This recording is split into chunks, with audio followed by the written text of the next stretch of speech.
patients are diagnosed, you see that more than two-thirds are not controlled. So even treating the patient does not make it a good just for hypertensive patients, needs to be controlled. And in Bangladesh, 75% of the hypertensive patients are in poor control. That means out of five, out of four, three of the patients are not controlled in their hypertension. Now, how Bangladesh is preparing for coping up with this non-communicable, very important disease. Now, the control and preparedness depends largely on international guidelines. We don't have any comprehensive national guideline that is owned by all the specialties. We need government level awareness activities which is not adequate for the management of hypertension. Now I give you a glimpses of Bangladesh National Protocol of Hypertension. I'm sure many of you are not aware of the fact that there is a national protocol of management of diabetes and hypertension that exists and that is distributed in primary health care. Basically, I was not aware. Professor Nozrul Islam sir, few weeks back told me that there is a national protocol which is published in 2018 and 2019, initiated by National NCD Program, DG Health and Ministry of Health. Guideline gave more focus on primary healthcare settings. But you will be surprised to know that in this guideline, it did not include ACE inhibitor, which is one of the most important antihypertensive drug that has got not only control of hypertension ability, it has ability to prevent target organ damage. Now I give a glimpses of our primary national healthcare protocol. What it says that calcium channel blocker amlodipine to initiate in primary care level, the first drug to be that is recommended by our national protocol. And second, the drug which is advised is losartan by name, amlodipine, losartan, and hydrochlorothiazide. These are the three drugs that have been recommended by our national protocol. Now you see, even if you do not give ACE inhibitor, how can you avoid ACE inhibitor as one of the most important drug? And angiotensin receptor blocker, even losartan, this is not the first choice nowadays. So that is existing in our primary healthcare setting. Now how we see this national protocol? There are certain pitfalls in our national protocol which has been distributed to the primary health cares. This protocol, although it is distributed and presented as a guideline, no local population-based scientific evidence was seen or shown in favor of this recommendation. If you go through the guideline, there is no evidence-based scientific recommendation. It completely avoided ACE inhibitor despite having strong recommendation in international guidelines and proven benefit as first-line drug. So this is another pitfall our guideline. Only one ARB losartan is recommended, as you have seen in my previous slide. While among ARBs, losartan is the third choice, not the best one. And as you have noticed that our national protocol only advised hydrochlorothiazide, but they did not mention about thiazide type diuretics. Thiazide type diuretics are definitely very important and sometimes superior to the hydrochlorothiazide groups. So these are the pitfalls which is in our primary care existing. Now, what are the unmet needs of hypertension in our country? The unmet needs which needs to be addressed, as you have seen, that 50% of our population, hypertensive population, is unaware of their hypertension. As I have shown that hypertension is potentially a deadly disease and crippling disease. It has definite effect on target organ damage. So we need to have good control, make awareness of those who are hypertensive. 75% of patients already is receiving treatment fail to control blood pressure. So this is another area where all of us, we are those who are involved in the treatment of hypertensive patients. We need to be aware that we just not only prescribe the medicine, we see and look at that the blood pressure is adequately and well controlled. Because uncontrolled hypertension treatment doesn't mean any good treatment, and it leads in long term to target organ damage. And as I said, if you have a organ damage, you don't get that organ normally back. As a result, hypertension significantly impacts in the rise of healthcare expenditure and our economic burden.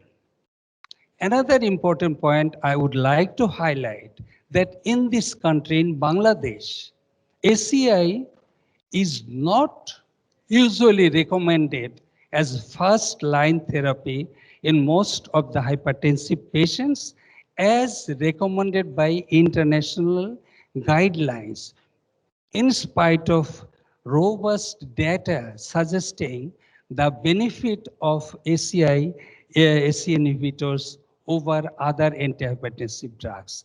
Thank you for your kind attention, and with these few words, I would conclude my speech. Thank you very much.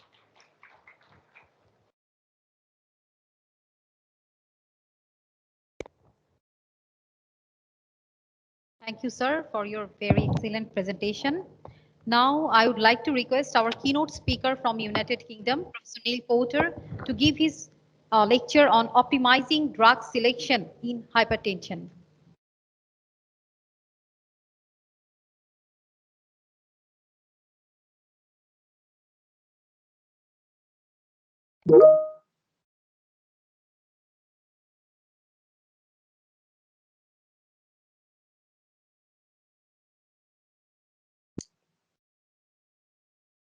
Good evening.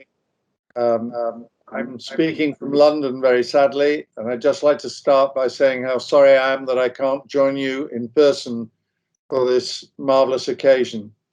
I'm absolutely delighted to have the opportunity to speak to you, and for the next 40 minutes or so, I'm going to be talking about what I think is the best way to optimize the drug selection in the management of hypertension. This is my conflict of interest slide. I don't think I've got one, but I'm duty bound on these occasions to put up a slide like this.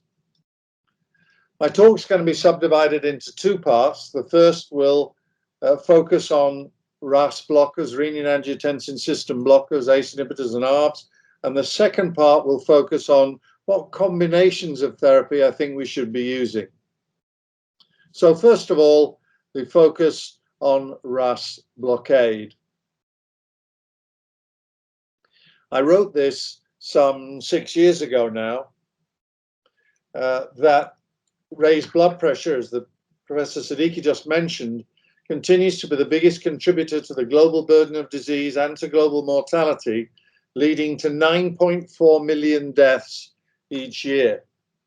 But as of the latest global burden of disease data from 2019, that 9.4 million has changed to 10.8 million deaths each year.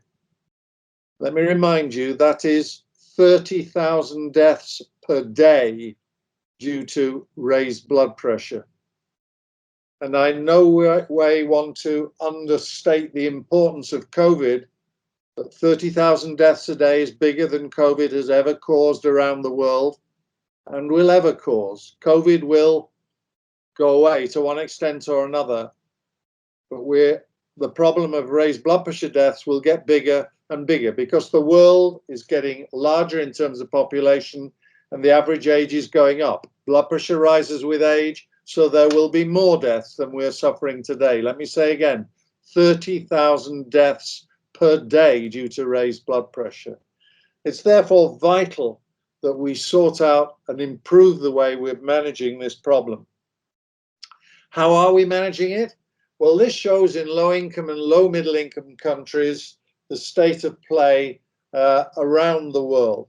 Top left is the Latin American and Caribbean. Bottom left, Southeast Asia and the Western Pacific.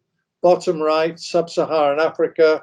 And top right, Europe and the Middle Eastern, the Eastern Mediterranean. Now, the pattern for each of these regions is exactly the same. I'll talk to the one bottom right just because it's easy, Sub-Saharan Africa, but the pattern is the same. The first column that you see here is 100% of hypertensives in Sub-Saharan Africa. The next column shows what proportion of those hypertensives have ever had their blood pressure measured. And the extraordinary thing is it's only 60% in Sub-Saharan Africa. I don't know how that would compare in Bangladesh. The next column shows what proportion of the 100% of hypertensives are diagnosed. And as you can see here, around the world, the best you get to is about 55%. Sub-Saharan Africa, it's down to about 1/3 of hypertensives. The next column shows what proportion are treated, and that's down here at less than 20% in Sub-Saharan Africa. And finally, the bottom column is what proportion are controlled, and that's in single digits here. The best we see is in Latin America and the Caribbean, where it's about 15% of control of all hypertensives. Now, I have to say the high-income countries are not doing much better than this, but just as highlighted by that orange arrow under control, we are really only scratching at the surface of the thing that kills 30,000 people per day. We must do better. So, what have the guidelines advised us about what we should be treating our patients with? And we've just heard about the Bangladesh recommendations. The most recent American recommendations from 4 years ago show here that for initial antihypertensive therapy, they talk about 4 first-line agents. Thiazide diuretics, and I think it has to be said, the American guidelines confuse everybody because they incorrectly say thiazide diuretics when they mean thiazide or thiazide-like diuretics. They mix them up, and that's an error. But as alluded to, the reasons for being keener on thiazide-like diuretics. Calcium channel blockers, ACE inhibitors, or ARBs. So they are the 4 drug classes recommended in America. But I think it's worth noting this brilliant quote from the British Hypertension Society, I think in 2004, and it was even more true than it was then. And that is that monotherapy is usually inadequate therapy. We nearly always need combinations for our patients. Well, which combinations? And this slide shows the most recent recommendation from the International Society of Hypertension. The optimal combination they come up with is A plus C. What does A and C mean? I need to explain this code. A is ACE inhibitor or ARB, so a RAS blocker. C is a calcium channel blocker, and that's the combination they have recommended. But you'll see there are 3 footnotes here, and the second of those, I beg your pardon, the first of those says that we could consider monotherapy in low-risk grade 1 hypertension, or in the very frail patients, or in the very elderly. But the optimal combination, to keep things very simple, they've come up with is A plus C, ACE or ARB plus calcium channel blocker. Now, Next question is, which A do you mean? Do you mean an ACE inhibitor or do you mean an ARB? And what the International Society of Hypertension Society recommended last year was that based on the randomized controlled trial benefits between ACE inhibitors and ARBs, they were not always identical in different patient populations. The choice between the two classes of the RAS blockers will depend on patient characteristics, on availability, on cost, and on tolerability. So they are pointing out the fact the results for the two classes of agents are not the same. And I'd just like to emphasize that when the ISH talk about ideal drug characteristics, they give 5. This is a superb table from their guidelines. 5 ideal characteristics. The first one is that treatment should be evidence-based in relation to morbidity and mortality prevention. Let's look at that evidence. We know that ACE inhibitors and ARBs work on different mechanisms, and there's a simplistic view of that shown here, where the ACE inhibitors work and where the ARBs work. Now, there's reason to believe in the laboratory that the ARBs may not be so good for you as the ACEs. The question is, do these different mechanisms that we know about in the laboratory, does that pan out when we look at the different effects that we see using the ACEs and ARBs in clinical practice in terms of preventing cardiovascular events? Well, the first real only major head-to-head trial that we've got comparing ACE inhibitors and ARBs is shown here.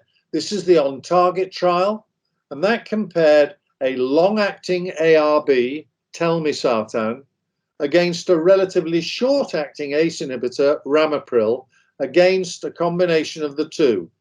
The trial carried on for 5 years, and the primary outcome is shown at the bottom here: cardiovascular death, myocardial infarction, stroke, or heart failure hospitalization. And what you see is for the 3 groups across the 5 years of this trial, the 3 groups really showed no difference on the hazard ratio of this primary endpoint.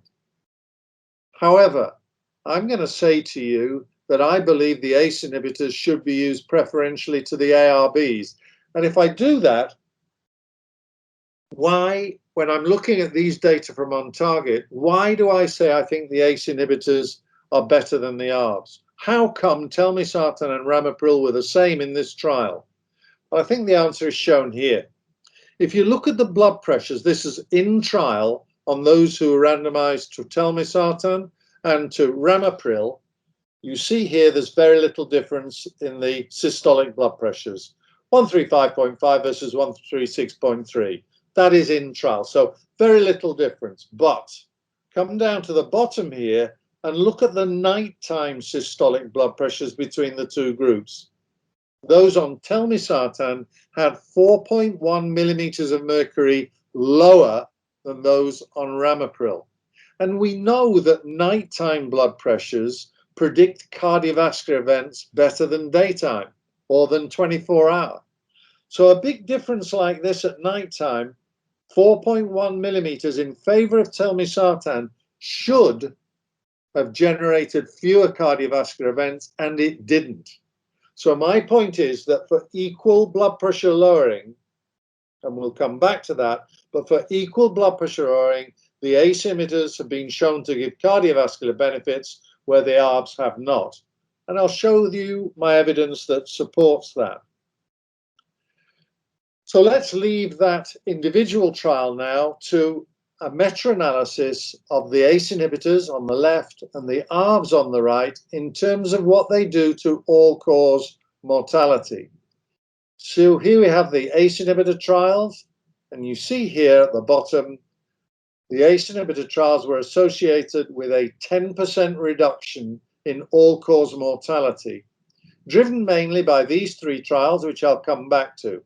But you see the ACE inhibitors generate a 10% reduction in all-cause mortality. Now, over on the right-hand side here, in the ARB trials, you see essentially no effect on all-cause mortality. And this is a recurring theme. I'd also like to point out that 2 of these trials with the ARBs using valsartan were withdrawn because of unfortunate statistics. There was some unfortunate behavior with regard to the analyses, so those trials were withdrawn. But whether you withdraw them or not, the bottom line is clear that the ARBs give no benefit on all-cause mortality, where the ACE inhibitors gave a significant 10% reduction. If it was just one meta-analysis, you can say, well, if you're cynical about meta-analyses, it depends what goes into them. Well, here are 4 meta-analyses. That's the one I've just shown you from Van Vark in hypertensive patients. Then we have meta-analyses in diabetes, in coronary heart disease, and in high-risk patients. And the blobs to the left, the darker blobs, are the impact of the ACE inhibitors, and the light grey blobs to the right are the ARBs. And what you see, that's the no-gain line down the middle. The ACE inhibitors give significant benefits for all these patient types in all-cause mortality, where the ARBs give none. And he's moving in the wrong direction. So no benefit in all-cause mortality with the ARBs, but significant benefits in all these patient types from the ACE inhibitors. So now let's turn to that ISH table of ideal drug characteristics I mentioned before. We talked about the need, point 1 there, to be evidence-based in relation to morbidity and mortality, all-cause mortality. The next point I want to raise is this idea of using once daily regimens that give 24-hour blood pressure control. Well, there is some belief that the ARBs are stronger, more efficient at lowering the blood pressure. That's just not true. It's based on the fact that when the ACE inhibitors first were introduced, they had drugs like captopril, which you have to give 3 times a day. So if you compare captopril with a long-acting ARB, of course you'll get very different blood pressure reduction. But overall, the ACEs and the ARBs give the same blood pressure reduction. And I was surprised to see there was a Cochrane review about that, and here you see the results. Blood pressure reductions for ACE inhibitors, 8/5. Blood pressure reductions for ARBs, 8/5. It really just depends which agents you choose within the classes. And that's shown to an extent here. ACEs on the top, ARBs below. And you see here, perindopril is a long-acting ACE inhibitor. Not shown here, so is trandolapril. That's another long-acting ACE inhibitor. Trandolapril, though, has very little trial evidence to support its use. But here you see perindopril versus ramipril. Ramipril is pretty much gone at 20 hours. So this is within the group. Ramipril would be less effective than perindopril, for example. But then if you go to the ARBs, you see telmisartan here, a long-acting ARB. And what we had in on target was this long-acting ARB versus this short-acting ACE. If you compare apples with apples, I think that's where you're going to see the big benefits of the ACE inhibitors emerge. So the third point for our ideal drug characteristics is the treatment should be affordable or cost-effective relative to other agents. And bear in mind, this isn't just the cost of the drugs, this is cost-effective. We want the agents to save heart attacks and strokes because strokes are massively expensive. So it's very important that they are effective at saving the expensive cardiovascular events to offset against any costs. Let's have a look at some of the data. Here you see the PROGRESS trial. This was a trial where the patients were randomized, having had a stroke. These are people who'd all had a stroke. They're randomized to get placebo against active treatment. And the active treatment was perindopril, adding in indapamide in some of the patients. But perindopril-based treatment against placebo. And the primary endpoint was recurrent stroke, and here you see the difference. A 28% reduction in a second stroke in people who'd already had one, associated with the use of the ACE inhibitor perindopril. Hugely significantly different. Okay, well, if it works for ACE inhibitors, it should work for ARBs. So they did the same trial again. This time they called it PROFESS, not PROGRESS, and they used the long-acting ARB telmisartan. And here you see the results. What did it do to second strokes? Nothing. No significant benefit. Actually, a 5% reduction, nothing like the 28% reduction that we got with PROGRESS with the ACE inhibitor. So in terms of cost, the benefit, the cost efficacy, the cost benefit of saving these strokes, not to mention the coronary events, is enormous. Turning on to point 4 of our ideal drug characteristics, we want the drugs to be well tolerated. And this is the elephant in the room with ACE inhibitors. There is no doubt that ACE inhibitors cause cough in a proportion of patients. But if you look at side effects overall from all the drug classes, this shows across the range of dosing of each of the drug classes from a quarter dose up to 4 times standard dose, you see the risks of side effects, the rates of side effects increase a lot. Beta blockers, I'm surprised that isn't steeper. Notice ACE inhibitors is flat. This is one of the good things about the RAS blockers. They don't seem to be dose responsive. Look at the ARBs, they too are pretty flat, slightly less than the ACE inhibitors, and that's really because of cough. But both the ARBs and the ACEs are very well tolerated agents. And here you see calcium channel blockers. As you get bigger and bigger doses, more and more side effects. But this is the point I want to make. Flat dose response curves for ACEs and ARBs, but we have to concede that the ACE inhibitors in a proportion cause cough.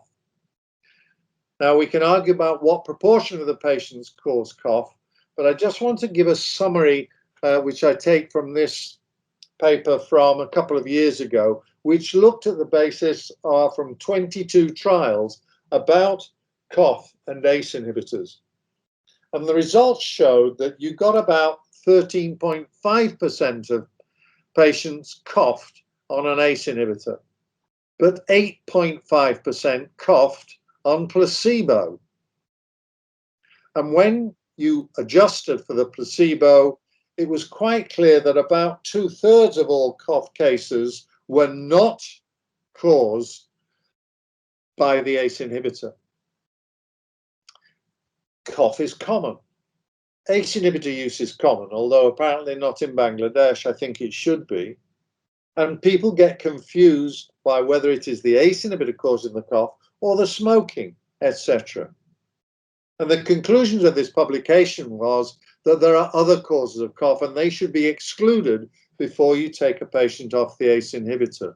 Or you can take them off and try without. If the cough goes away, then it seems a bit like it. But the other idea is if you re-expose patients to ACE inhibitors, you find that you can often restart the drugs. And it's worth trying that, particularly in patients in heart failure who do particularly well as a result of being on treatment from ACE inhibition. So acknowledging ACE inhibitors cause a cough. Which of the ACE inhibitors causes a cough varies. There's some evidence to suggest the cough gets less if you're working with a calcium channel blocker. There's some data suggest that some of the ACE inhibitors are better than others. And perindopril looks as though it's got a relatively low cough rate. So I think we have to acknowledge cough is a problem, but not to avoid the drug class because of it. The next thing I want to highlight is that the evidence of the benefits of the medication should be used in populations to which it is has been going to be applied. And if you look across the guidelines around the world in different subgroups of patients, you see that ACE inhibitors are recommended, and that reflects the fact there is evidence that the ACE inhibitors have been shown to be effective in these types of patients. Before we get on to that, just let me show you in the United States, the FDA, the Federal Drug Administration, after the on-target trial, they went for a label for telmisartan, and the FDA said you could use telmisartan for cardiovascular risk reduction if you are unable to take an ACE inhibitor, suggesting the ACE inhibitors overall are better at cardiovascular protection, which makes them much more cost effective.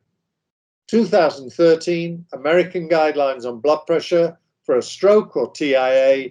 This is them again in the American, they don't mean that. It was thiazide-like diuretics plus an ACE inhibitor. That's the PROGRESS trial that I showed you.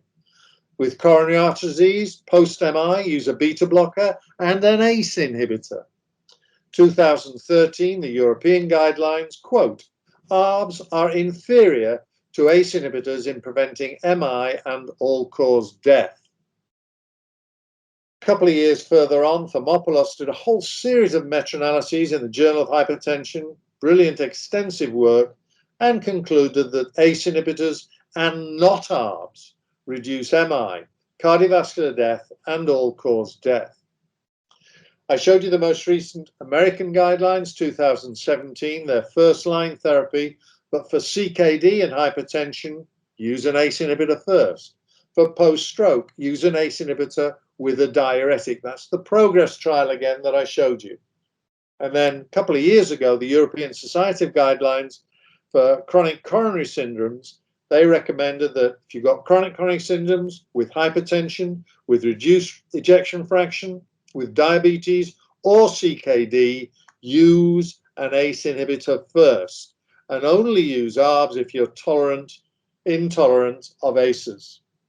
So lots of evidence, lots of different subtypes, lots of guidelines, all suggesting use ACE inhibitors first based on that important message from the ISH ideal drugs, evidence in the type of patient you're going to use them in.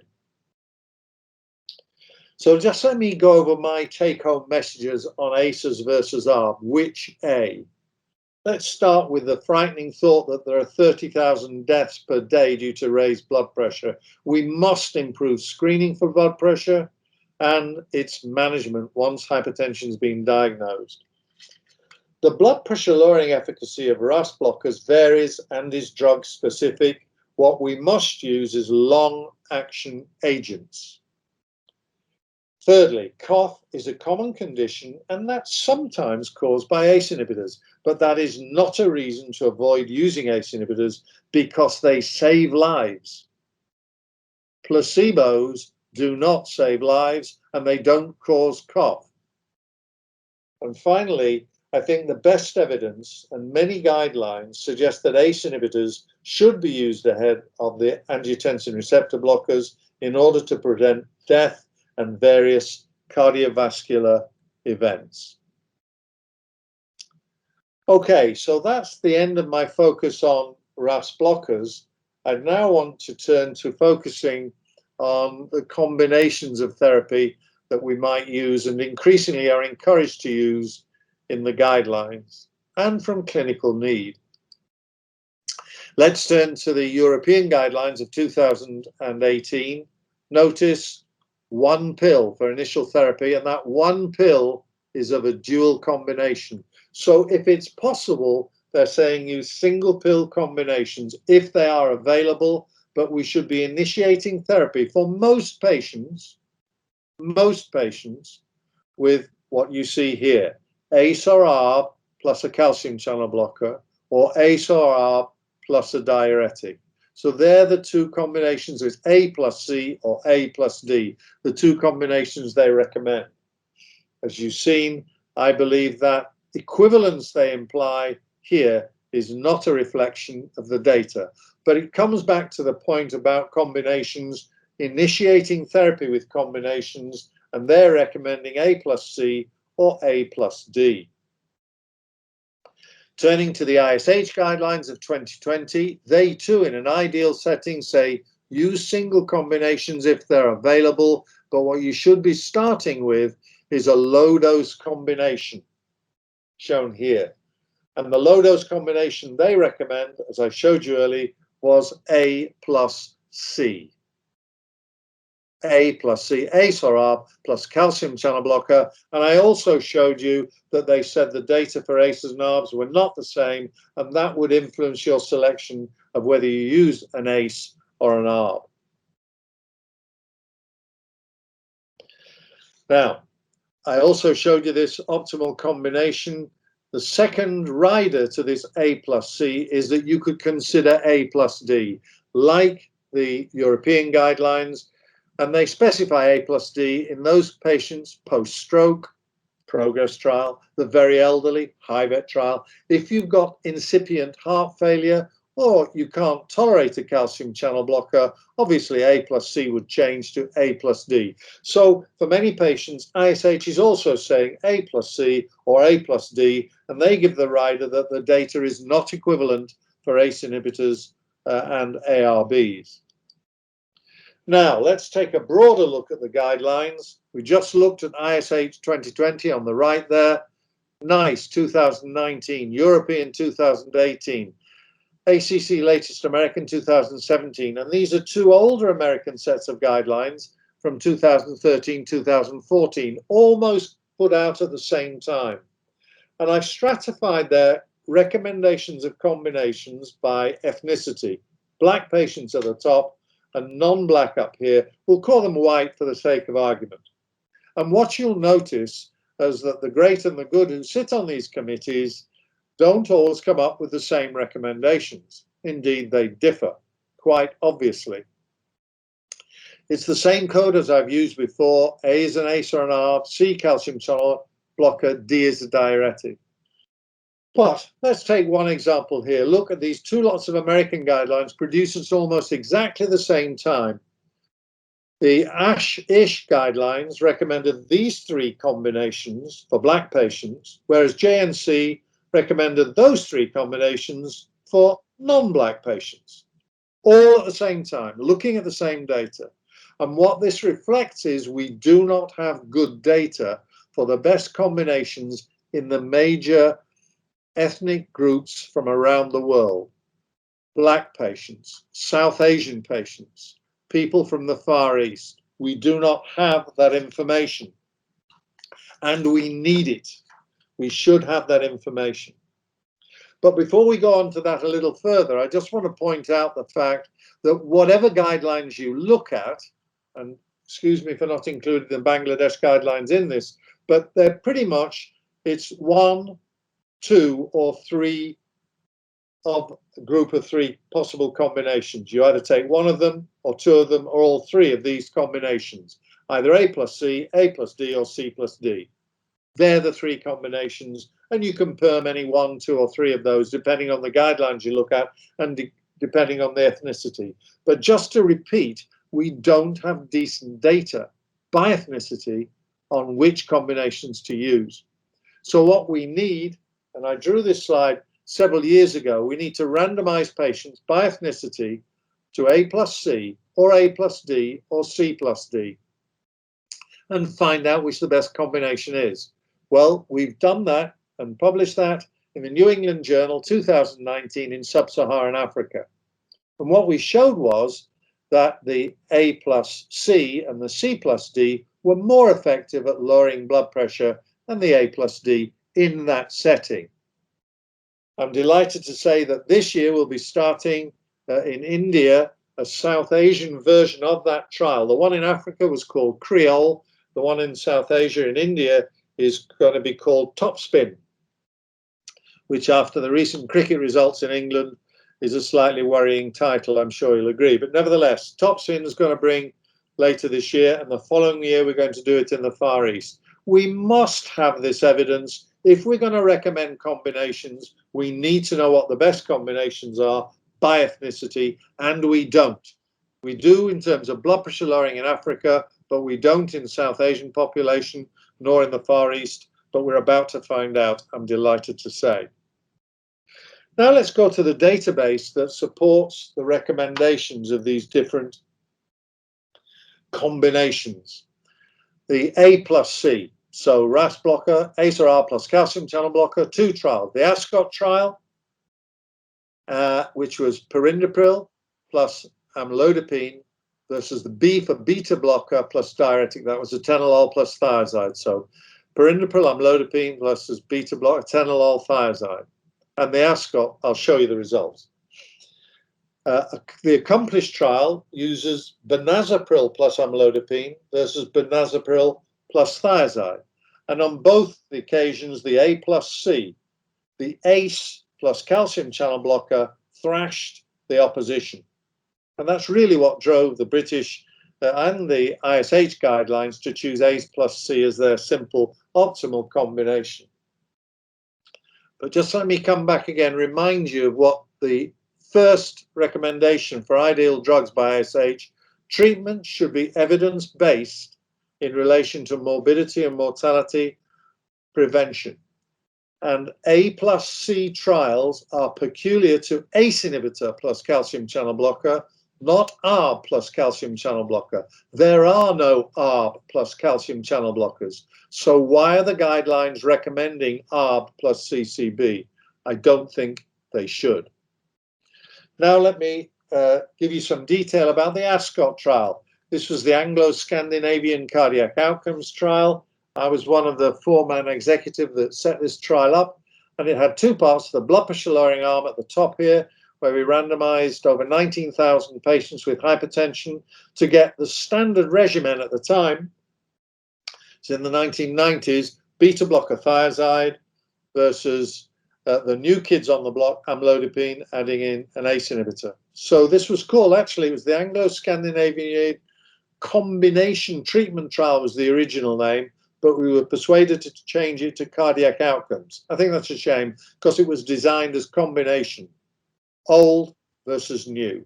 There was a subgroup. Most of the patients were randomized to atorvastatin or placebo, but we're not going to be talking about that now. It's really to focus on the top half of this, the comparison of the old versus new blood pressure lowering regimen.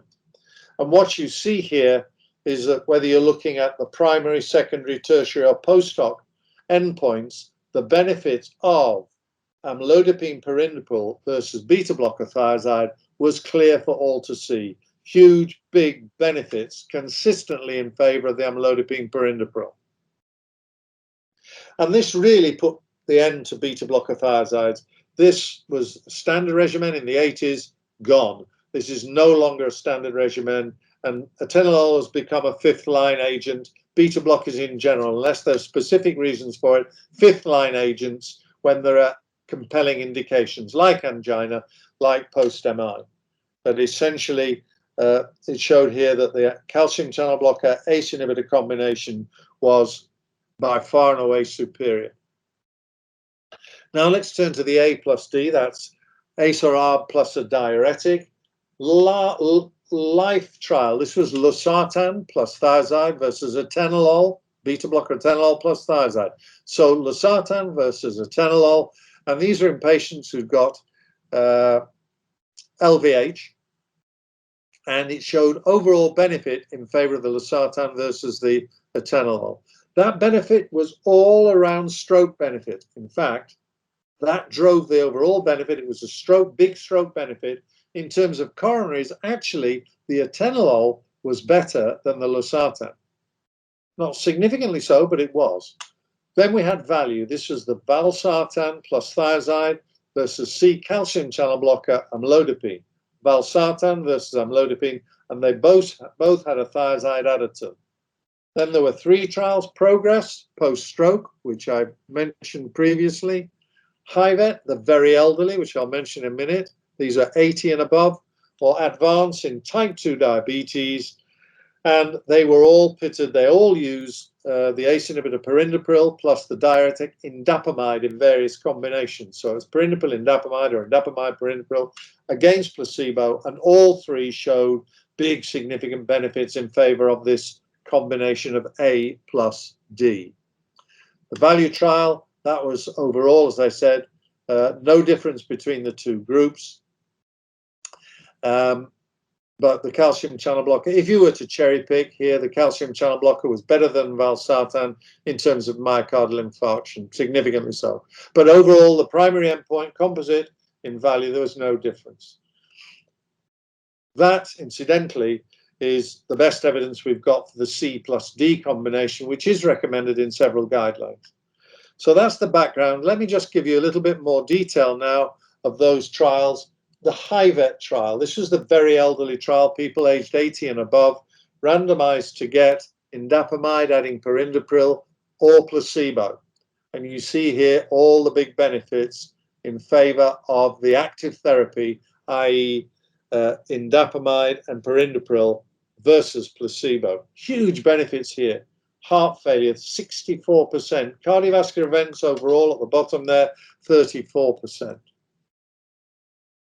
Now let's turn to the advanced trial, which was a trial in type 2 diabetes, where patients got a single pill combination of perindopril indapamide against placebo. And you see here the results, a 9% reduction, significantly in favor of the perindopril indapamide. Bear in mind, these patients weren't necessarily hypertensive.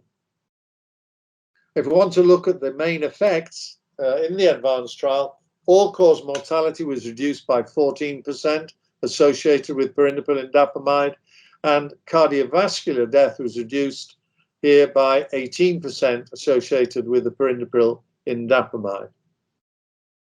To summarize the main results of ADVANCE, the blood pressure lowering bit of ADVANCE, the routine treatment of type 2 diabetic patients with perindopril indapamide got a 14% reduction in total mortality, 18% reduction in cardiovascular death, 9% reduction in major vascular events, 14% reduction in coronary events, and a 21% reduction in total renal events. And importantly, the treatment was very well tolerated, very few adverse effects, with adherence to treatment similar to the adherence to placebo. And this trial took place all around the world. So it's important to point out this combination was extremely effective and well tolerated in these patients with type 2 diabetes. Now, coming back to the comparisons with ACEs and ARBs, what evidence have we got for ARBs, the use of ARBs in type 2 diabetes? Well, here is the trial that we have available from ARBs. This was the roadmap trial, 4,500 patients with type 2 diabetes and no albuminuria. And they were randomized to get olmesartan, 40 milligrams, against placebo. And that generated about a 3/2 reduction in blood pressure in favor of the olmesartan. The primary endpoint was microalbuminuria, which seemed to me to be mad to have an endpoint of microalbuminuria development with a trial of this size, ridiculous. But nevertheless, they did, and they followed these patients up, these diabetic patients up, for 3.2 years. And here you see the results. The primary endpoint was a significant reduction in new microalbuminuria, which was significant. You see the confidence intervals don't straggle one, so that's statistically significant. But go down one row, and you see here that all-cause mortality was increased. Not significantly so, but nevertheless increased. And when we go to cardiovascular death, it was 5-fold higher if you're on olmesartan compared with the placebo. And that is significantly different. If you're interested in sudden or fatal MIs, sudden death or fatal MIs, there was 12 on olmesartan and 1 on placebo. So this is really worrying. This changed my approach to the use of ARBs. I cannot look at these data and say to myself, oh, if I get a patient with type 2 diabetes, an ARB will do. When we know the only trial in ARBs is roadmap, and you saw this effect of increasing vascular events, 5-fold cardiovascular death. So I just now want to sort of summarize what I've just shown in bits. The advanced trial in diabetes, perindopril indapamide versus placebo. The red blobs show a significant effect. And in advanced, primary endpoint, cardiovascular mortality and all-cause mortality all significantly improved with the perindopril indapamide. HIVET, the very elderly. Here we got a significant reduction in all-cause mortality. Actually, the primary endpoint was also significantly reduced, but it was analyzed later. There was an error was made, but significant. Now, if I say to you, what evidence have we got in the very elderly with an ARB? There is none. Scope trial included people aged 60 and above, but there are none in the very elderly with ARBs. We have it with ACE plus thiazide light. HOPE. Everyone knows the HOPE trial. High-risk patients got ramipril at night versus placebo. Big significant benefits across the board. Big benefits, despite small amounts of blood pressure lowering during the day, because it's a short-acting ACE inhibitor. Now, let's do hope with an ARB. Telmisartan, long-acting ARB against placebo, high-risk patients, no significant benefit, no significant benefit, no significant. So where the ACE win, the ARB did not. Now, post-stroke, as I showed you, significant benefit in recurrent stroke using perindopril indapamide against placebo. What about doing it again, as I showed you with telmisartan? No, didn't work, didn't work. So I think if you pull this together, it's fair to say what's seen on the title there, the ARBs have gone missing or they've failed where the ACE inhibitors succeeded in individual trials. I think we've shown there, these are the meta-analyses repeating in these different types of patients: hypertension, diabetes, coronary artery disease, and high risk. Once again, you see the significant benefits in all-cause mortality associated with ACE, but not with ARBs. No benefits on all-cause mortality, big benefits with the ACEs in these 4 patient types. And let me just point to you again, the evidence of benefits of the use of medication in populations to which it is to be applied. Have you got that evidence for all-cause mortality in these different types of patients? You do not. But we do have them with ACEs. We do not have them with ARBs. Finally, these are my personal thoughts on different types of patients down the left-hand side. And what are the preferred drugs and what I'm basing my evidence on the right-hand side? What trial did that come from? Well, okay, I think all patients, whether they've got dyslipidemia or not, should be on statins. And the ASCOT trial showed that quite clearly. We should be giving pretty routinely, in my opinion. Type 2 diabetes, ACE plus CCB, which is the ACCOMPLISH trial, and ACE plus thiazide, like the ACCOMPLISH trial, 60% had type 2 diabetes. But the advanced trial, which I showed you, is ACE plus thiazide-like diuretic. If you've got established cardiovascular disease or high cardiovascular risk, for coronaries, we should be ACE inhibitors, beta blockers, statins, and antiplatelet drugs. ACE inhibitors, not ARBs. Post-stroke, ACE inhibitor plus thiazide-like. That's the PROGRESS trial. For ISH and very elderly, we want the dihydropyridine calcium channel blocker, was used in Cystia, that worked. Thiazide-like diuretic in SHEP, thiazide-like plus an ACE inhibitor in HIVET. They were over 80, and they were the data I showed you, the most recent data I've showed you in this very elderly group. The LVH was the LIFE trial. These are the only data where ARBs have got data and the ACE inhibitors haven't, but we know the ACE inhibitors are just as effective as the ARBs in dealing with LVH, in regressing LVH. So I'm guessing that if they did a live trial with an ACE inhibitor, you'd probably get the same benefit. But nevertheless, to be absolutely strictly honest, based on the trial, that's something you'd have to admit. Heart failure, once again, multiple trials have shown the superiority of the ACE over the ARBs, beta blockers, etc. Ethnicity by the black patients. I mentioned that in the Creole trial, we demonstrated that these combinations were the best 2 combinations for lowering blood pressure. What about the South Asian patients? Well, we don't know, but that will follow. It's going to start this year. We'll have the results next year. So look forward very much to those results. Finally, ladies and gentlemen, this cartoon shows us how we should not manage high blood pressure. This is how we've done it in the past. We get hold of an arm, we squeeze it. Depending on how high the mercury column goes, we dish out tablets, ignoring the object that is attached to the arm. And that object needs a lot of work doing to it. There are a few serious risk factors that need dealing with, out with the drugs you're going to give them for their blood pressure. I've just mentioned that I think most of our patients should be on a statin, but sticking strictly to blood pressure on its own for the moment, I think is a good sign here. You see 3 tablets. Most of our patients, and many will start on 2 drugs for their blood pressure. And I think the evidence is that we should be using A, C, D if we're going to use 3 drugs.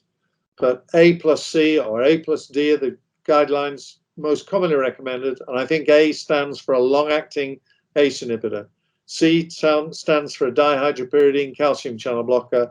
And D stands for a thiazide-like diuretic.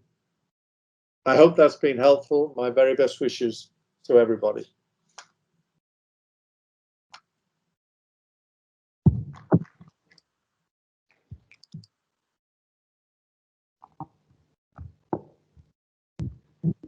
Thank you, Professor Naim, for your very informative presentation.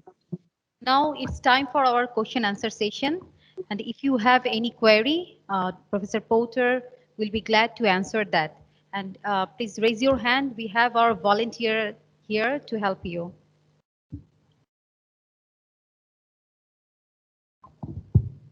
Good evening to everybody and Assalamu alaikum. I am Dr. Mahmood, Registrar Cardiology, Evercare Hospital, Dhaka. Thank you, sir, for your excellent presentation. But I have a query, as because all the study gave a checkered flag for the AC inhibitors. So what is the ratio between the usage of AC inhibitors and ARBs in European countries? Thank you for your question. It's massively variable. It depends which European country you go to. And it very often is driven by cost and availability. In UK, I think the predominance is still with ACE inhibitors. But, you know, we're driven by the market. I'm sad to say, we're driven by the convenience of saying ACE or ARB, it doesn't matter, when I think the evidence shows quite clearly it does matter. And it's convenient to say ACE or ARB. It's also convenient because lots of the combination pills include an ARB plus a diuretic or an ARB plus a CCB. No trial evidence of ARB plus CCB, but lots of combinations available. An ARB plus diuretic. So because the market has got lots of these agents and maybe 6, 7 companies pushing ARBs versus, I don't know what you've got in Bangladesh, I suppose there's Servier, but around the world, as you go around the world, there's one company pushing ACE inhibitors, and that's Servier. Everybody else is pushing ARBs. It's convenient, but it's being driven by the market. I think science, the trial results, should drive the market. The market should make the drugs that the science has shown have been effective. And if they did that, we'd all be using it. So in short, I can't give you the exact answer. I don't know. I think in UK ACE predominates over ARBs, but it would vary a hell of a lot which country you go to in Europe.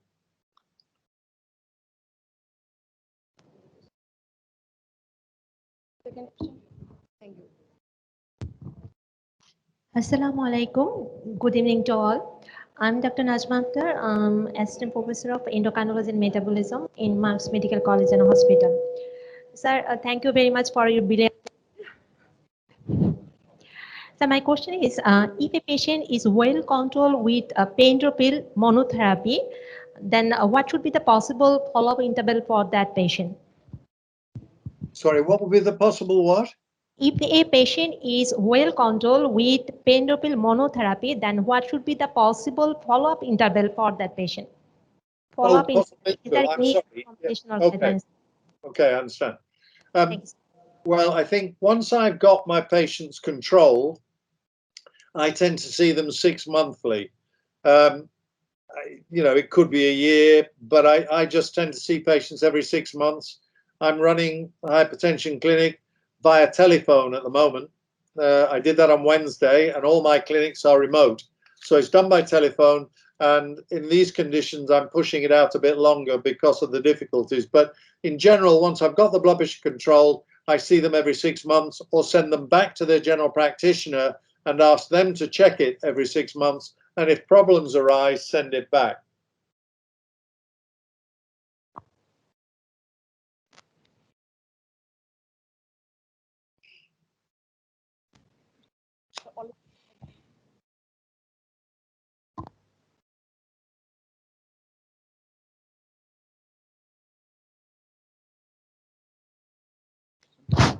Thank you, sir, for your excellent presentation.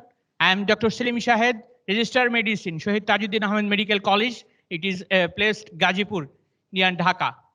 I have question, why PROFESS trial failed, where PROGRESS trial showed increased benefit in preventing stroke.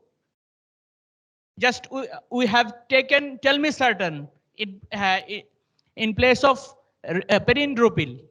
And another question, that is whether we would make a guidelines for preventing hypertension, that in our socio-economic condition where actually AC inhibitor is not suitable for the poor people, whether we can choose or we have already chosen calcium channel blocker is right.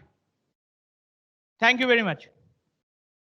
Okay, first of all, why did the ACE inhibitor with indapamide, was it more successful than telmisartan was in preventing stroke? And the answer is we don't know. The same is true. Why did HOPE work with ramipril where telmisartan failed in high-risk patients? Why did ADVANCE succeed in diabetes and the roadmap fail with an ARB, with olmesartan? I don't know. There are lots of mechanistic differences, and if you believe the laboratory-based doctors, there are clear reasons why. There are differences on fibrosis, there are lots of mechanistic differences which might explain it. But the bottom line is, and we can debate the mechanism, the bottom line is it didn't work. And that's what we've seen repeatedly in these different groups. The next point was the cost, I think, of ACE inhibitors versus a CCB. And I don't know the relative costs in Bangladesh, so I can't argue the point. But I think there's no doubt that calcium channel blockers are very effective agents at lowering blood pressure. The dihydropyridine, so amlodipine, for example, is an excellent antihypertensive agent and works particularly well in older patients. The ACEs and ARBs are less effective at blood pressure lowering in older patients compared with the calcium channel blocker. So the old British guidelines used to say if you're above 55, start with a calcium channel blocker. If you are below 55, start with a RAS blocker. But the combination was to put those two together, then adding in a thiazide-like diuretic. So I wouldn't argue for a second that a calcium channel blocker is a good agent to use, particularly in elderly patients. You may make the argument that the calcium channel blockers, the problem there is you get ankle edema to an extent, but I don't think that's a reason to avoid using calcium channel blocker any more than a cough is a reason not to use ACE inhibitors.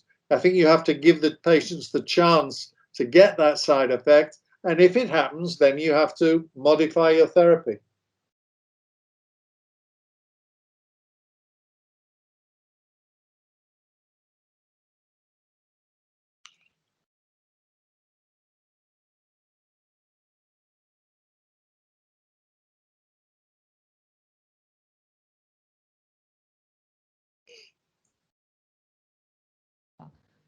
I'm Dr. Umesa, working as an Associate Professor of Medicine in National Medical College.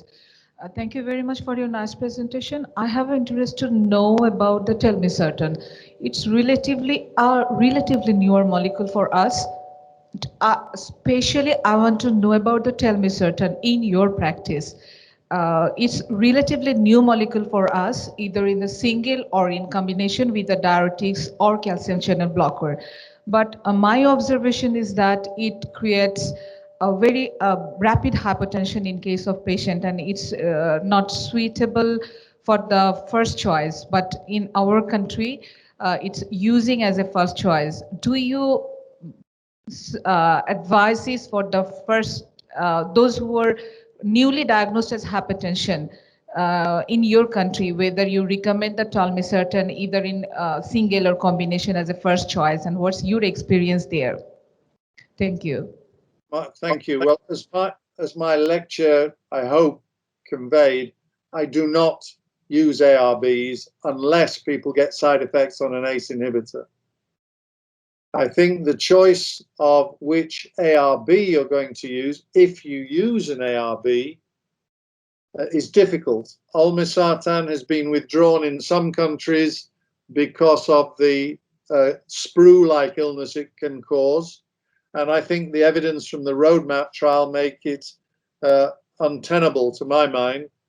2 trials with valsartan were withdrawn because the analysis, intentional, what shall I say, manipulation of the data was made. So I never use valsartan. Telmisartan is probably the commonest. It is long-acting, but as you can see in all the trials that it's been used in, it has failed. So I personally can't see why you would select that. If, on the other hand, in heart failure, the only time it seems to me there's any evidence that you could combine an ACE with an ARB, and that should normally never happen, was in the CHARM added trial, where candesartan was added to the ACE inhibitor and got additional benefits.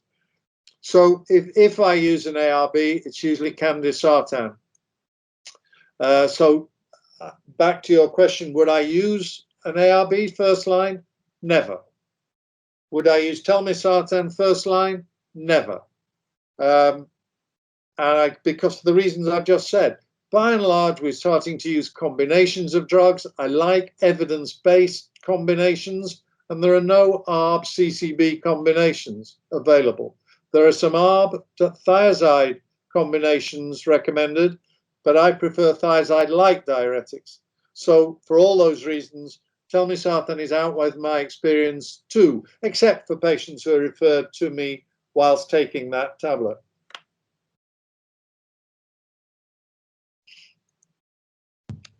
Nice presentation. I'd like to draw your attention in a particular situation, say a patient with a low ejection fraction, a reduced ejection fraction heart failure, where ARNI is proven to be benefited. And you know the ARNI is a valsartan combination. In that situation, whether you still like to use the ARNI or you want to use the ACE inhibitor instead, you have a robust evidence of the ARNI in favor of heart failure. Dealing with heart failure is a totally different ballgame. And I think we can't ignore, I like to practice evidence, and ARNI has shown, did brilliant stuff. So this isn't in any way to detract from the evidence on ARNI, which use valsartan, incorporate the valsartan. This is routine hypertension management that I was talking about.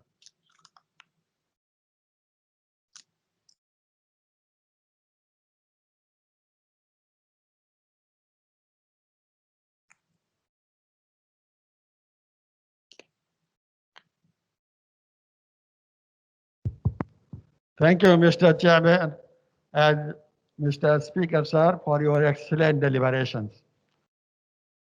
We are definitely tremendously benefited, many of us, tremendously benefited out of your deliberations. Thank you very much. But I have a little observation that you have talked about the diuretics, calcium channel blockers, ACE inhibitors, ARBs, etc. But I find there are a number of other drugs also. And there are certain conditions we have to face in our day-to-day life, treating many cases of hypertension, particularly associated with renal diseases and end-stage renal disease, where sometimes we find these kind of hypertensions are refractory hypertension, and they require combination of drugs. And so far my knowledge goes, in these situations of end-stage renal disease, where both ACE inhibitors and ARBs are not considered to be suitable for the treating such case of hypertension. What is your opinion in this situation? Thank you very much. Thank you very much indeed. There are indeed certain situations where other agents are considered outside the RAS blockers, calcium channel blockers, and diuretics. For example, patients with angina, post-MI, you would routine heart failure, you will routinely use beta blockade. You raise the issue of renal disease, and there is a lot of confusion about the use of RAS blockade in renal disease. If you give a RAS blocker to a patient, then you can expect that the creatinine will go up. So the eGFR reportedly comes down, apparently calculated. This does not reflect renal damage and can be expected, and unless it goes above 25–30% increase in the creatinine, you're perfectly able to continue with the ACE inhibitor or the ARB. The difficulty with ACEs and ARBs, the serious difficulty, is if you've got bilateral renal artery stenosis, in which case you will take out both kidneys by using a RAS blocker, and you cannot do that. So that's why one wants to be fairly secure that you don't have that. But bilateral renal artery stenosis is exquisitely rare. Indeed, I have a young 41-year-old South Asian woman I saw, well, virtually 10 days ago, who's got Takayasu's disease affecting her renal arteries, and the only thing I can give her to bring her blood pressures into semi-decent levels is an ACE inhibitor. So you can use them. It has to be done with care because the potassium goes up. You need to understand the creatinine will go up anyway. It's just how far and is it continuous? You've got to hold your nerve if it goes up 25% increase in creatinine and then see. So long as it stays there, you can stay on the ACE inhibitor. And it is often a key drug for maintaining half decent blood pressure levels. You also appreciate that in renal disease, patients are much more likely perhaps to get doxazosin. I don't know if you have doxazosin in Bangladesh, but that's used quite a lot in renal disease, as is moxonidine, is favored by the renal physicians when they're getting desperate and can't use some of the others. They can't use the thiazide-like thiazides, for example, so they struggle when it comes to the choice of drugs available to them. I hope that was helpful.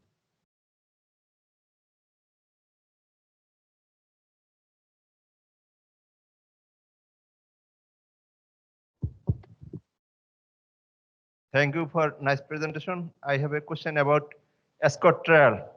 How can we be so sure that ESCOT trial benefits are not amlodipine-induced benefit? Thank you. Well, I can assure you the trial was designed to call the Anglo-Scandinavian Combination Treatment Trial. And within 6 weeks, over a 5-year treatment period, the perindopril was usually added. And when we did look at the effects of the coronary disease within the trial, when the benefits of the coronary disease started to appear within the trial relative to the beta blocker thiazide, if you timed it against when the drugs were titrated, so you started with amlodipine 5, 10, then you added in the ACE inhibitor, you saw the coronary benefits with the addition, at the time, the addition of the perindopril. That isn't necessary to tie it down, but I don't think there's any doubt that if we'd only used amlodipine, we would not have had anything like as much blood pressure lowering, and therefore nothing like as much cardiovascular protection. This couldn't possibly be purely down to amlodipine in that setting. Thank you. Thank you for your very interactive participation. Now I'm requesting our chairperson, Professor Muhammad Nazrul Islam sir, to give his remarks.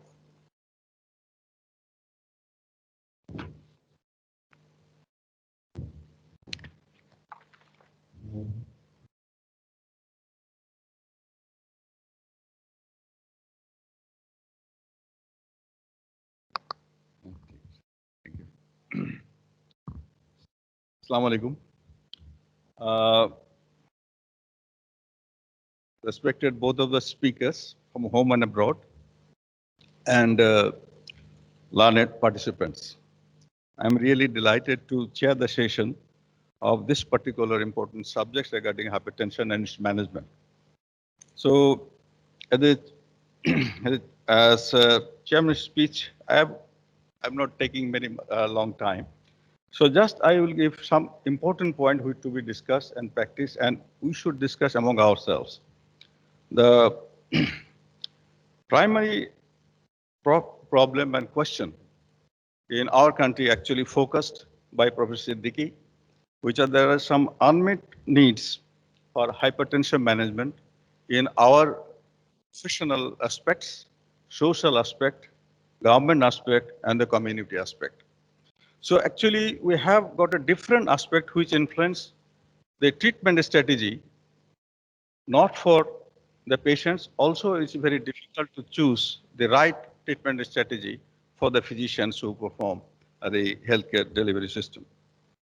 The main aspect of this is important, of hypertension is important. We must follow the patient very carefully to identify the hypertension mediated organ damage. That is very important. Most of the time, including this time or today's presentation, we always try to see how much pressure has been reduced by which type of drugs. Of course, the important aspect, other important aspect is not only the reduction of blood pressure by its number, but how the lifestyle is being improved, quality of life being improved, and above all, what is the prognostic aspect of the medication. And the third one we usually miss is hypertension possibly affect in hypertension control and prevention of hypertension mediated organ damage, not more than 50% in cases. So another 30% cases must be the lifestyle changes, treating other comorbidities, and regularity in life. And these last three, we usually forget as a practicing physician. This is number one.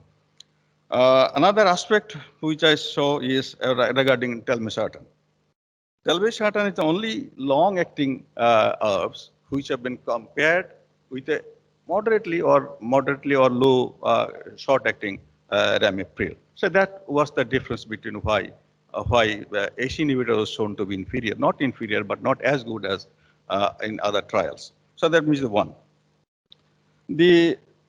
Another aspect I must say regarding ACE inhibitor and the ARB in daily practice. Whatever may be the cause or practice, the evidence is more in favor of ACE inhibitor. That has been shown by different trials and different presentations. Maybe in some trial, the difference is much important, and maybe there are other studies where the difference is not that much significant. But overall, if you think that by evidence, ACE inhibitor a bit better in patient with in hypertension treatment. But we must remember, now there is a concept that the first line drug, second line drug, third line drug is possibly going to be out from our practice.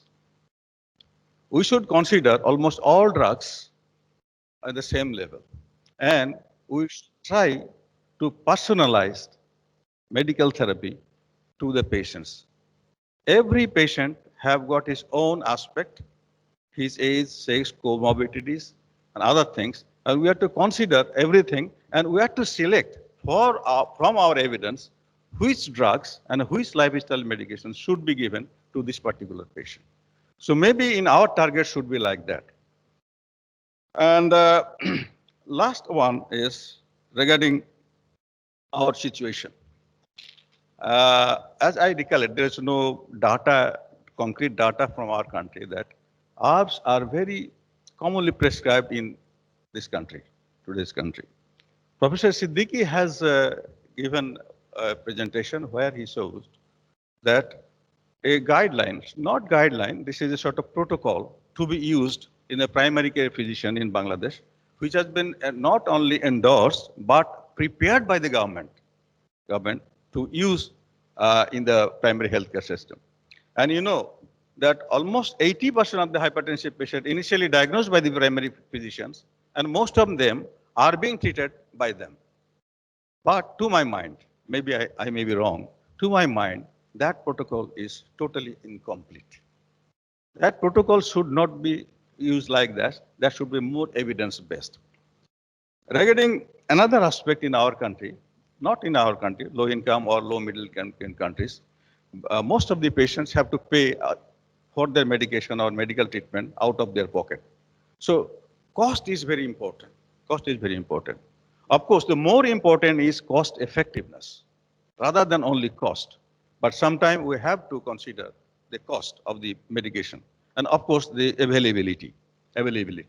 Regarding availability and cost, the 2020 ISS guideline has given a very simple and useful algorithm. If you consider that patient needs antihypertensive drugs, first you consider whether availability is there or not. If the drug is not available, then strictly follow the lifestyle plan for 6 months at least. And if it does not work, then you switch over to the drug use. But optimal therapy should be if the patient indicated for drugs and the drug is available, and at the same time, if the patient can afford the drug, you have to prescribe it. And for prescription, we must also, of course, we try to see the evidence base of the drugs which are available till now. So these are the few points I was just thinking about while sitting over there in the. I thank Professor Fulcott for his nice presentation. Few days back, he has given the similar type of presentation with an elaborate discussion, elaborate evidence-based, and we can consider with this thing. The last thing I want to say that regarding guidelines, we must prepare a guideline for our own countries. Why? Because we have got different type of population, may not be very ethnically different, but we have got economically, there are stratified group of people, very poor people, very rich people are there. So sometimes when cost come into consideration, you can choose the patient who can afford the costly drug, okay, you can practice. If the evidence is enough, you can practice the costly drug to those who can afford. If they cannot afford, come down to the lower limit. So this may be one way of the practice. So there should be a consensus on the national protocol or national guidelines to be used in our country. Though there are a lot of short of data, demographic data, then our medical data in our country. So we should make such a guideline which can be used by everybody.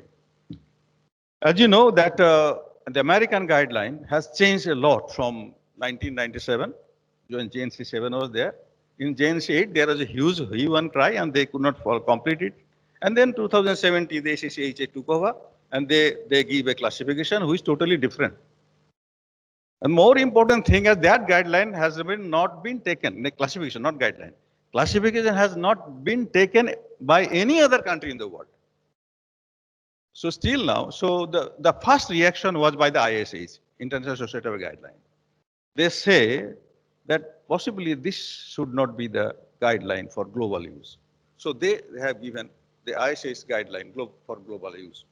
Possibly for about the 90% of the content of ISH 2020 guideline for global use can be applied to in our situation. That can be our situation. And we must target the whole range of healthcare delivery providers, starting from the co-op doctors, the primary physicians, the primary healthcare, secondary healthcare, all healthcare level. So because hypertension is basically a disease to be treated by primary physician. Only the complicated hypertension should be treated by the cardiologist, nephrologist, and others, like diabetologists, others they should be taken. So this is very important aspect that we may have very simple hypertensive patient, younger hypertensive patient, complicated hypertensive patient, resistant hypertensive patient. So there should be different subgroup of patient and that should be personalized. The important aspect is personalized. This new system of medication, of personalizing therapy for hypertensive patient has been named as diamond therapy, diamond aspect of medical therapy. So with this, ladies and gentlemen, I thank Dr. Pollard and Professor Siddiqui And of course, I'd like to thank you all who have attended this scientific session, and of course, the organizer, Servier, Bangladesh. Thank you very much. Assalamu alaikum.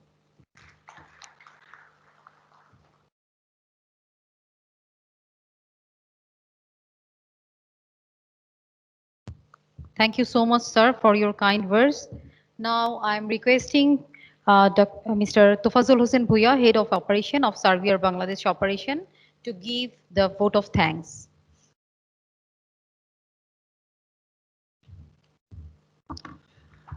Thank you. Before, in fact, my formal vote of thanks, I just wants to actually give an explanation or answer of the first question one of the doctors asked to Professor Neil Poulter, that what is the actual ratio between SC inhibitor and ARBs in Europe. Probably the first few words we missed from Professor Poulter. In fact, we can get it from Google that it's actually 56% is AC inhibitor and 44% ARBs. Even in our neighboring country in India, it's actually 17% in AC inhibitor and 83% ARBs. And surprisingly, in Bangladesh, the most odd, the percentage is 4% AC inhibitor and 96% is ARBs. So anyway, we know that these things actually drives the commercial issues and so many commercial issues. And already Professor Poulter actually mentioned it. But from my side, from Servier, what I will mention that whatever the ARBs or AC inhibitor mentioned here, even the ARBs, what the mentioned here is that all are these generic ARBs here in the available. You don't have, in fact, any ARBs which was used in the original trial. So, and we know that generic products are not used in the trial. It's actually original molecule, and there are a lot of difference between original molecule and the generics. And we know that in all products, even in mobile phone, we don't use actually a generic mobile phone. We use the original Apple or original Samsung, I'm sure. And it is actually in the case of medicine as well. So Servier is only company who is now giving, in fact, these drugs the original molecule which actually originated from France. So Honorable Chairperson, respected Board of Advisors of Commercial franchise, our most valued invited guests, ladies and gentlemen. On behalf of Servier Bangladesh Operations entire team and on my own behalf, extend a very hearty vote of thanks to all speakers for sharing your scientific knowledge in this whole session. Today you are here because you have a deep interest in enhance your knowledge to help your patients. Truly, that is our interest too. And that's why we can work together to help millions of patients of Bangladesh. And sincere thanks to you all for being with us. A big thank you to Professor Neil Poulter for his speech on optimizing drug selection in hypertension. We must mention our deep sense of appreciation for Professor F.N. Siddiqui for his speech on unmet need of hypertension management in Bangladesh. We also would like to acknowledge our gratitude to Mr. Pierre-Henri L'Enfant, Head of the Economic Department of French Embassy, Dhaka, for his presence in this program. We are very grateful to Professor M. Nazrul Islam for presiding this enriched session. Thank you, sir. And I also extend my thanks to our suppliers, Mukins Creation and Radisson Blue Hotel for their enormous cooperation in the organization of this event. Last but not the least, I thank the members of Servier Bangladesh Operations for whose continuous efforts make this company today. And we will continue showing our interest to help you for treating your patients with appropriate drugs. Again, thank you all for being with us. Thank you.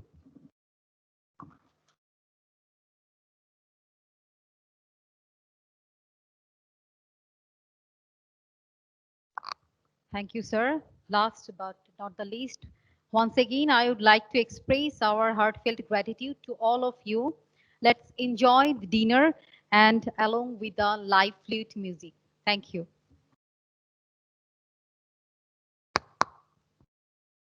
Dinner is served in prayer, so please, it's a buffet dinner.